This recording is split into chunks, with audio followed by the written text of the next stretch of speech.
Émeric Davy, pour le groupe écologiste. Merci, Monsieur le Président.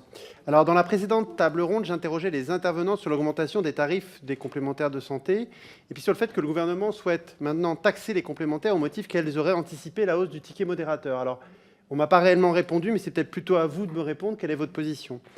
Je voudrais ensuite vous interroger sur le fonctionnement des complémentaires santé, qui est à mon sens inutilement complexe et inégalitaire. Alors aujourd'hui, la protection complémentaire finance près de 13% des dépenses de soins, mais on a encore 3 millions de personnes qui ne disposent pas de couverture de complémentaire santé. Et puis d'autre part, ce système est largement inégalitaire, car les tarifs des complémentaires divergent en fonction de l'âge ou du type de protection. Lors de l'audition précédente, un intervenant expliquait qu'un jeune pouvait payer des mensualités de 33 € quand cela coûterait 146 € pour une personne ayant 85 ans. Ça nous pose quand même des problèmes. Alors, l'adresse constate notamment une nette augmentation des montants moyens des cotisations mensuelles entre 2019 et 2021, notamment à partir de 60 ans. Et c'est souvent les retraités qui ont aussi des moyens qui peuvent être relativement faibles. Alors, au-delà de l'injustice sociale, ce fonctionnement n'est pas vraiment efficace. Ce sont près de 400 organismes d'assurance santé qui traitent une deuxième fois, c'est la spécificité de notre système, un dossier déjà traité par la sécurité sociale. C'est donc une source de complexité qui représente un coût de gestion estimé à près de 20%, puisque c'est le chiffre qu'on nous a donné. Et à contrario, les frais de gestion de la sécurité sociale sont de 3%. Vous comprenez bien que le législateur, en période de disette, se pose quand même la question de savoir si tout cela est bien raisonnable. Alors, je suis aussi inquiet, et je voulais quand même vous le dire, des dérives de financiarisation possibles de ce système. On le sait, il y a 3 catégories de complémentaires qui peuvent gérer tel contrat. Il y a les mutuelles, les instituts de prévoyance, mais il y a aussi les sociétés d'assurance. Vous n'avez pas exactement le même rôle, en général, dans l'économie.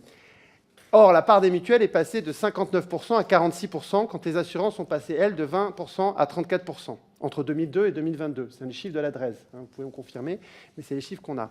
En plus, et ça a été discuté tout à l'heure, le secteur subit une concentration de plus en plus forte, avec des organismes complémentaires. Il y a maintenant des très grands groupes, comme le grand groupe mutuel VYV, avec la MGEN, mais comme d'autres groupes comme Malakoff Humanis ou AXA.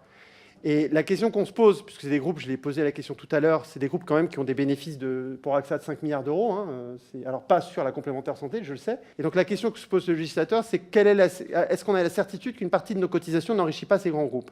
Et puis d'ailleurs, il y a la question des conflits d'intérêts, je suis désolé de la poser, parce que moi-même je me le suis posé souvent, quand Amélie de Montchalin, qui était responsable de AXA entre 2014 et 2017, était ministre entre 2019 et 2022, et moi en tant que responsable syndical, de la voir en tant que ministre, gérer la question des complémentaires santé au sein de la fonction publique, je m'étais quand même posé un certain nombre de questions, et je vous repose, parce que c'est une question, je pense, qui est légitime.